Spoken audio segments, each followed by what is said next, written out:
ഇനി നമുക്ക് കുറച്ച് ഈസി ടെക്നിക്സ് നമുക്ക് ഇതുമായി ബന്ധപ്പെട്ട് വരുന്നുണ്ട്. ആ ടെക്നിക്കുകൾ നോക്കാം നമുക്ക്. If a person sells two similar article, one at gain of a percentage and another at a loss of a percentage, then the seller always incurs a loss which is given by loss percentage is equal to a by 10 the whole square into a by 10 whole square percentage. എന്താ പറയണേ, ഒരു മനുഷ്യൻ രണ്ട് similar ആയിട്ടുള്ള ആർട്ടിക്കിളുകൾ വിറ്റു. Cell ചെയ്തു എന്ന് പറഞ്ഞാൽ വിറ്റു എന്നല്ലേ അർത്ഥം? വിറ്റു. അതിൽ ഒരെണ്ണത്തിൽ എ എന്ന് പറയുന്ന ശതമാനം ലാഭം ലഭിച്ചു, മറ്റേതിൽ എ എന്ന് പറയുന്ന ശതമാനം നഷ്ടമാണ് സംഭവിച്ചത് എന്നാണ് പറയുന്നത്. ആദ്യത്തേൽ ശതമാനം ലാഭവും രണ്ടാമത്തേൽ ശതമാനം നഷ്ടവും സംഭവിച്ചു എന്നാണ് പറയണത്. അങ്ങനെയാണെങ്കിൽ അദ്ദേഹത്തിന് നഷ്ടമാണ് ഉണ്ടാവുക. എത്ര ശതമാനം നഷ്ടമാണെന്ന് എങ്ങനെ കണ്ടുപിടിക്കുക എന്നാണ് പറയണത്? a by 10 the whole square percentage. നഷ്ടം ഉണ്ടായിട്ടുണ്ടാവും എന്നുള്ളതാണ് അവിടെ പറയുന്നത്. നമുക്ക് ചോദ്യം നോക്കാം. A man sold 2 radios for rupees 2000 each. 2000 രൂപയ്ക്ക് ഒരു മനുഷ്യൻ 2 റേഡിയോകൾ വിറ്റു.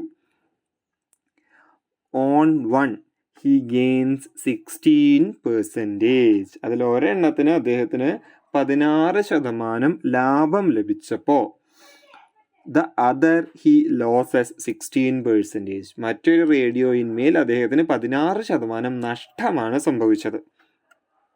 Find his gain or loss percentage. അപ്പോൾ ഇവിടെ പറയുന്ന കണക്ക് എങ്ങനെയാ? ഒരു സാധനം, രണ്ട് സാധനം, ഇപ്പോൾ 2 റേഡിയോ ഉണ്ടായിരുന്നു എൻ്റെ കയ്യിൽ. ഞാൻ ആ 2 റേഡിയോ 2000 രൂപയ്ക്ക് വിറ്റു. ആദ്യത്തെ റേഡിയോയും ഞാൻ 2000 രൂപയ്ക്ക് വിറ്റു, രണ്ടാമത്തെ റേഡിയോയും ഞാൻ 2000 രൂപയ്ക്ക് വിറ്റു. ആദ്യത്തെ റേഡിയോ വിറ്റ സമയത്ത് എനിക്ക് 16% ലാഭം ലഭിച്ചു. രണ്ടാമത്തേത് റേഡിയോ ഞാൻ വിറ്റപ്പോൾ പക്ഷെ എനിക്ക് എന്താ ഉണ്ടായത്? 16% നഷ്ടം വരുത്തിയിട്ടാണ് ഞാൻ ആ സാധനം 2000 രൂപയ്ക്ക് വിറ്റത് എന്നാണ് പറയണത്, വിറ്റു പോവാഞ്ഞിട്ടേ. അപ്പം അങ്ങനെയാണെങ്കിൽ ലാഭമാണോ നഷ്ടമാണോ ഉണ്ടായിട്ടുണ്ടാവുക എന്ന് ചോദിച്ചാൽ ഇവിടെ അദ്ദേഹം പറയുന്നത്, നമ്മുടെ കണക്ക് പ്രകാരം പറയുന്നത്, അതവിടെ നഷ്ടമായിരിക്കും ഉണ്ടായിട്ടുണ്ടാവുക എന്നുള്ളതാണ്.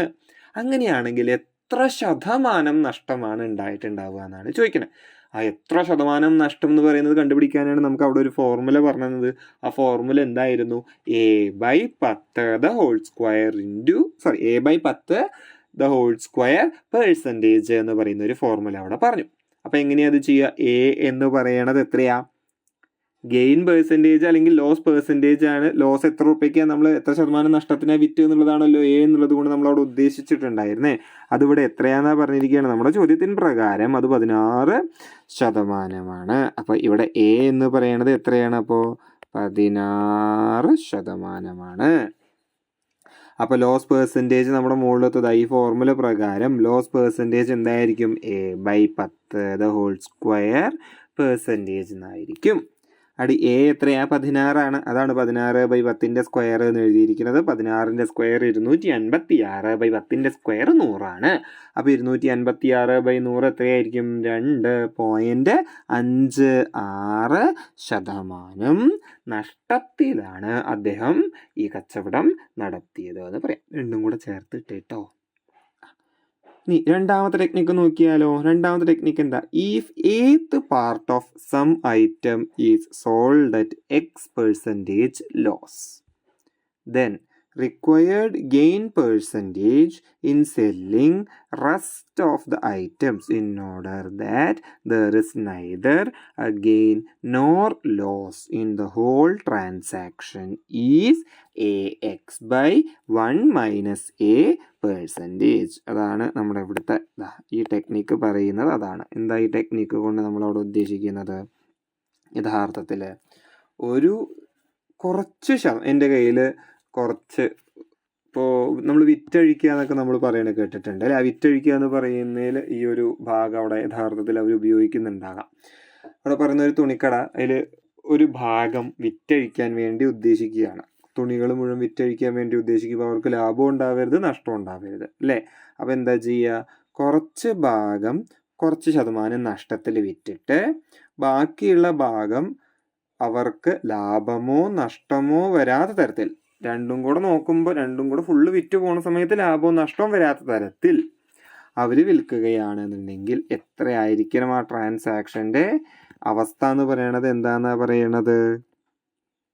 ഗെയിൻ പെർസെൻറ്റേജ് എന്നവിടെ പറയുന്നത് AX/1 - A ആയിരിക്കും എന്നാണ് പറയുന്നത്. അപ്പോൾ ഇവിടുത്തെ ആ ചോദ്യം ഒന്ന് ശ്രദ്ധിച്ചാൽ മനസ്സിലാവും. A medical store owner purchased medicines worth ₹6,000 from a company. 6,000 രൂപയ്ക്ക് ഒരു മെഡിക്കൽ സ്റ്റോർ ഓണർ കുറച്ച് മരുന്ന് വാങ്ങിച്ചു. He sells 1/3 part of the medicine at 30% loss. അപ്പോൾ നമ്മളുടെ കഥ പ്രകാരം ഏത്ത് part of some item is sold at X% loss എന്നാണ് പറഞ്ഞത് അല്ലേ? അപ്പോൾ ഇവിടെ നോക്കി നോക്കൂ, 1/3 പാർട്ട്. അപ്പോൾ ഇവിടെ എ എന്ന് പറയണത് എന്താണ്? 1/3 പാർട്ടാണ്. ഈ സോൾഡ് അറ്റ് X% ലോസ് എന്നാണ് പറഞ്ഞത്. അപ്പോൾ ഇവിടെ X% ലോസ് എന്ന് പറഞ്ഞാൽ X എന്ന് പറയണത് എത്രയാണ്? ഇവിടെ 30%. On which gain he should sell his rest of the medicine so that he has neither gain nor loss. അങ്ങനെയാണെങ്കിൽ ബാക്കിയുള്ള സാധനം അയാൾ എങ്ങനെയായിരിക്കണം വിൽക്കേണ്ടത്? അയാൾക്ക് ലാഭമോ നഷ്ടമോ ഉണ്ടാകാത്ത തരത്തിൽ എന്നാണ് ചോദിക്കുന്നത്. അപ്പം അങ്ങനെയാണെങ്കിൽ ഈ ഫോർമുല മതിയല്ലോ. എന്താ ഫോർമുല? AX/1 - A അങ്ങനെയല്ലേ പറഞ്ഞേ? അപ്പം അങ്ങനെയാണെങ്കിൽ എന്താ വരിക? AX എന്ന് പറഞ്ഞാൽ എന്താ? A എന്ന് പറഞ്ഞാൽ 1/3 ഇൻറ്റു X എന്ന് പറഞ്ഞാൽ 30 ഡിവൈഡഡ് ബൈ 1 - A. 1 - A പറഞ്ഞാൽ 1 - 1/3%. അതാണ് അവിടെ എഴുതിയിരിക്കുന്നത്. എന്താ 1/3 ഇൻറ്റു 30 എന്ന് പറയുന്ന പുള്ളിക്കാരനാരോ? 1/3 ഇൻറ്റു 30 എന്ന് പറയണത് 10 ഡിവൈഡഡ് ബൈ 1/3 - 1/3 എന്ന് പറഞ്ഞാൽ 2/3 അതാണ് അവിടെ എന്ത് എഴുതിയിരിക്കുന്നത്? താഴത്തെ 10 ഇൻറ്റു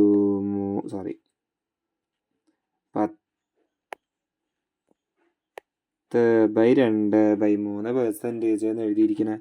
ഡിനോമിനേറ്ററിൽ ഫ്രാക്ഷൻ കണ്ട നമ്മൾ തിരിച്ചിട്ടിട്ട് മൾട്ടിപ്ലൈ ചെയ്യണമെന്ന് പറഞ്ഞില്ലേ?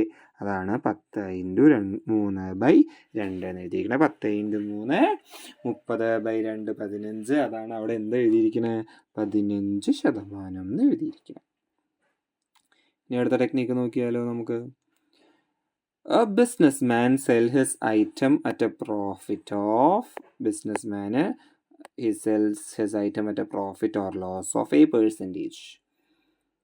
ഒരു ബിസിനസ്മാൻ അദ്ദേഹത്തിൻ്റെ ഐറ്റംസ് എന്താ വെച്ചാൽ ആർട്ടിക്കിൾ അദ്ദേഹം വിറ്റതോ ലാഭമോ നഷ്ടമോ അത് എത്രയാണെന്നാണ് പറയുന്നത്? A% ആണെന്നാണ് പറയുന്നത്.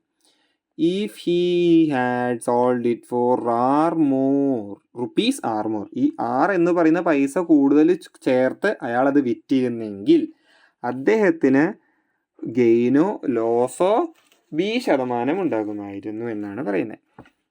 When CP of items is equal to, അങ്ങനെയാണെങ്കിൽ CP എന്ന് പറയുന്നത് R/B +or - A × 100 minus equal to when both are either profit or loss plus equal. Okay, പ്ലസും മൈനസും നമ്മൾ യൂസ് ചെയ്യുന്നത് എന്തിനു വേണ്ടിയിട്ടാണ്? ലാഭം നഷ്ടം, ലാഭത്തിന് പ്ലസ് നഷ്ടത്തിന് മൈനസ് നമ്മൾ പറയില്ലേ? അതാണ് അവിടെ പറഞ്ഞിരിക്കുന്നത്. ഇനി അതിന് ചുവട്ടിൽ വേറെന്തോ ഒരു ചോദ്യം, എന്തോ ഒരു ടെക്നിക്കും കൂടെ അവിടെ പറയുന്നുണ്ട്. If the cost of A article is equal to the selling price of B article, A ആർട്ടിക്കിളുകളുടെ കോസ്റ്റ് പ്രൈസ് എന്ന് പറയുന്നത് B ആർട്ടിക്കിളുകളുടെ സെല്ലിംഗ് പ്രൈസിന് ഈക്വൽ ആണെങ്കിൽ പ്രോഫിറ്റ് പെർസെൻറ്റേജ് എന്ന് പറയുന്നത് A-B/100 ആയിരിക്കും എന്നാണ്. പ്രോഫിറ്റ് പെർസെൻറ്റേജ് എന്ന് പറയുന്നത് A-B/100 ആയിരിക്കും എന്നാണ് പറയുന്നത്. അപ്പോൾ ഇവിടെ അതിന് വേണ്ടിയിട്ടുള്ള പറ്റിയ ഒരു എളുപ്പമുള്ള ചോദ്യം തന്നെ ചൂട്ടിൽ കാണാനുണ്ട്. The cost price of 20 article is equal to the selling price of 18 article. അപ്പോൾ A ആർട്ടിക്കിളിൻ്റെ കോസ്റ്റ് പ്രൈസ് എന്ന് പറയുന്നത്, A ആർട്ടിക്കിളിൻ്റെ കോസ്റ്റ് പ്രൈസ് ഇവിടെ 20 അപ്പോൾ A 20 ആണല്ലോ. Selling price of B article, അപ്പോൾ ഇവിടെ B എന്ന് പറയുന്നത് ആരാണ്? 18. ദെൻ പ്രോഫിറ്റ് പെർസെൻറ്റേജ് എന്തായിരിക്കും? അത് കണ്ടുപിടിക്കാനാണ് അവിടെ ഒരു ഫോർമുല തന്നിരിക്കുന്നത്. A-B/B × 100% എന്ന് തന്നിരിക്കണേ. അതിൽ A എന്താണ്? 20. മൈനസ് ബി എന്താണ് 18. അപ്പോൾ എങ്ങനെ എഴുതാൻ പറ്റും? A minus direct approach fast track. നമ്മൾ ഫാസ്റ്റ് ട്രാക്ക് മെത്തേഡുകളാണ് നമ്മൾ ചെയ്യുന്നത് അല്ലേ?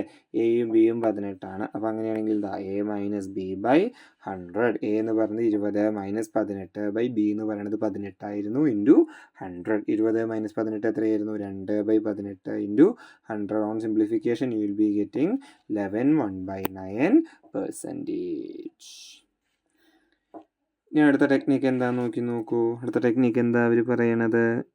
If a man purchases m items for rupees x and sells n item for rupees y. ഒരു മനുഷ്യൻ m ഐറ്റംസ് x രൂപയ്ക്ക് പർച്ചേസ് ചെയ്തു and sells n item for rupees y. അതിൽ n ഐറ്റംസ് y രൂപയ്ക്ക് വിറ്റു. അങ്ങനെയാണെങ്കിൽ പ്രോഫിറ്റ് അല്ലെങ്കിൽ loss percentage എന്ന് പറയുന്നത് M Y minus N X divided by N X into 100 ആണ്. ഇനി ഈ കിട്ടിയിട്ടുള്ള ഉത്തരം പോസിറ്റീവ് ആണെന്നുണ്ടെങ്കിൽ അത് പ്രോഫിറ്റ് ആവുകയും നെഗറ്റീവ് ആണെന്നുണ്ടെങ്കിൽ അതിനർത്ഥം എന്താണത്? നഷ്ടമാണ് എന്ന് നമുക്ക് മനസ്സിലാക്കാം. അപ്പോൾ ചോദ്യം ഉണ്ടാവില്ല. ഉണ്ട്. Karan purchases 10 oranges for ₹25. 10 orange 25 രൂപയ്ക്ക് വാങ്ങിച്ചു. Sells 9 oranges for ₹25.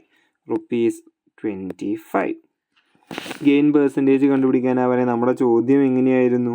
Man purchases M items for ₹x എന്നാണ് നമ്മൾ പറഞ്ഞത് അല്ലേ? M items for ₹x. M items for ₹x. അപ്പോൾ അവിടെ എം എന്ന് പറയണത് 10 ആയിരുന്നു. ഫോർ ₹x എന്ന് പറയണത് ഇവിടെ എന്തായിരുന്നു? 25 and sells n items four ₹y. n items four ₹y. അപ്പം n എന്ന് പറയണത് അവിടെ 9 ആയിരുന്നു. y എന്ന് പറയണത് 25.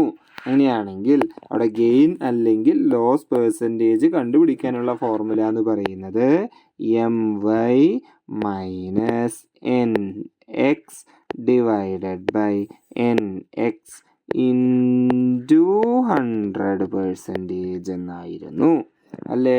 അപ്പോൾ ഈ ഫോർമുല പ്രകാരം എം എന്ന് പറയണത് 10 ഇൻറ്റു വൈ ആരാണ്? 25 മൈനസ് എൻ അവിടെ എത്രയാണ്? 9 ഇൻറ്റു എക്സ് എത്രയാണ്? 25 ഡിവൈഡഡ് ബൈ എൻ എക്സ് എത്രയാണ്? എൻ 9 ഇൻറ്റു എക്സ് എന്ന് പറയുന്നത് 25 അല്ലേ? അപ്പം അത് എത്രയും വരിക എന്നൊന്ന് പറയൂ. 10 ഇൻറ്റു 25 എന്ന് പറഞ്ഞു കഴിഞ്ഞാൽ 10 ഇൻറ്റു 25 എന്ന് പറഞ്ഞാൽ 10 ഇൻറ്റു 25 250 മൈനസ് 9 ഇൻറ്റു 25 എത്രയാ? 9 ഇൻറ്റു 25 എന്ന് പറഞ്ഞാൽ 225 ഡിവൈഡഡ് ബൈ 225. അപ്പോൾ 250 മൈനസ് 225 ഡിവൈഡഡ് ബൈ ഇതെത്ര വരിക? 250 മൈനസ് 225 25 വരിക അല്ലേ? അപ്പോൾ 25 ഡിവൈഡഡ് ബൈ 225 എന്ന് വരില്ലേ? 25 ഡിവൈഡഡ് ബൈ 225 എന്ന് വരും. അത് എത്രയാണ് വരുന്നത്? നിങ്ങൾ വെട്ടി ചെറുതാക്കിയാൽ മതി അല്ലേ? ഏതാണ്ട് 0.111 എന്നൊരു ഉത്തരമാണ് വരിക. എന്തായാലും ചെയ്ത് നോക്കൂ. ചെയ്ത് നോക്കണം കേട്ടോ. അടുത്ത ചോദ്യം അതേപോലെ തന്നെയാണ്. Sakshi bought pen at a rate of 10 പേന 11 രൂപയ്ക്ക് and sold them at a rate of 11 pence for ₹10. Find the profit or loss percentage എന്നാണ് പറയുക. നേരത്തെ ചെയ്ത പോലെ തന്നെ എന്ത് ചെയ്യുക? അതും ചെയ്ത് നോക്കുക കേട്ടോ. സംശയം ഉണ്ടെങ്കിൽ ക്ലാസ് ഒന്ന് തീർക്കാം. അടുത്ത ക്ലാസ്സിൽ ടെക്നിക് 6 നമുക്ക് നോക്കാം.